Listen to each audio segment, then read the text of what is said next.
લોકસભામાં આજે લોક પરીક્ષા અનુચિત સાધન નિવારણ સંશોધન બિલ 2026 પર થશે ચર્ચા. વિધેયક પર ચર્ચા માટે લોકસભામાં 6 કલાકથી વધુનો સમય કરાયો સુનિશ્ચિત. સ્પીકર ઓમ બિરલાના અનુરોધ પર વિપક્ષ ચર્ચા માટે તૈયાર.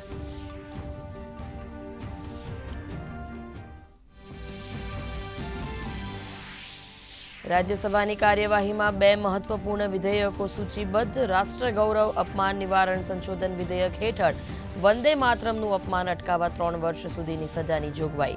કેન્દ્રીય મંત્રી જીતન રામ માંઝી એમએસએમઈ વિકાસ સંશોધન વિધેયક ચર્ચા માટે કરશે રજૂ. રાષ્ટ્રપતિ દ્રૌપદી મુર્મુના કાર્યકાળના 4 વર્ષ પૂર્ણ. રાષ્ટ્રપતિ ભવનમાં વિશેષ આયોજન. અનેક મહત્વપૂર્ણ કાર્યક્રમો અને પહેલોની કરશે શરૂઆત. કિલકારી કિડ્સ પ્લે ઝોન અને બચપન બાલ પરિસરનું ઉદ્ઘાટન તો સમર્થ આંગણવાડી સંકુલ પહેલની કરશે શરૂઆત.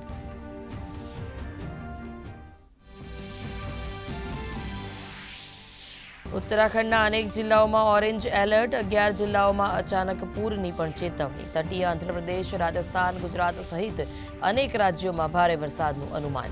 સરકારે જિલ્લા પ્રશાસનને સતર્ક રહેવાના આપ્યા નિર્દેશ. લોકોને બિનજરૂરી મુસાફરી ન કરવા કરી અપીલ. રાજ્યમાં સાર્વત્રિક હળવોથી મધ્યમ વરસાદ. છેલ્લા 24 કલાકમાં છોટાઉદેપુરના જેતપુર પાવીમાં સૌથી વધુ 2.68 ઇંચ, તો દાહોદના નીમખેડામાં 2.9 અને મહીસાગરના સંતરામપુરમાં 1.93 ઇંચ વરસાદ. આજે દક્ષિણ ગુજરાતમાં ભારે વરસાદની આગાહી. ગાંધીનગરમાં મુખ્યમંત્રી ભૂપેન્દ્ર પટેલની અધ્યક્ષતામાં કેબિનેટ બેઠક. રાજ્યમાં ભારે વરસાદથી થયેલા નુકસાનની વિગતવાર સમીક્ષા. જનજીવન પૂર્વવત કરવા રાહત અને બચાવ કાર્યો સહિત આરોગ્ય, શિક્ષણ અને કાયદો વ્યવસ્થાની સ્થિતિ પર ચર્ચા.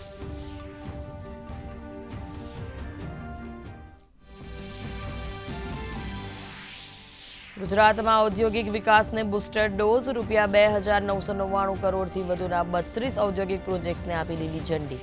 ટેક્સટાઇલ, સિરામિક, કેમિકલ અને મેટલ સેક્ટરમાં થશે જંગી રોકાણ. હજારો રોજગારીનું થશે સર્જન.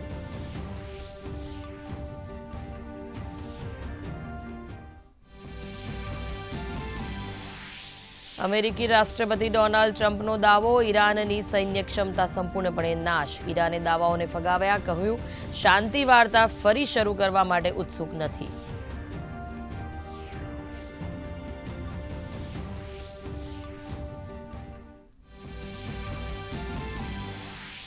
ગ્લાસગો કોમનવેલ્થ ગેમ્સમાં ભારતને મળી બીજી સોનેરી સફળતા. પેરા એથ્લીટ શર્મિલાએ શોર્ટપુટ F57 સ્પર્ધામાં જીત્યો ગોલ્ડ, જ્યારે શિલ્પાને મળ્યો કાંસ્ય.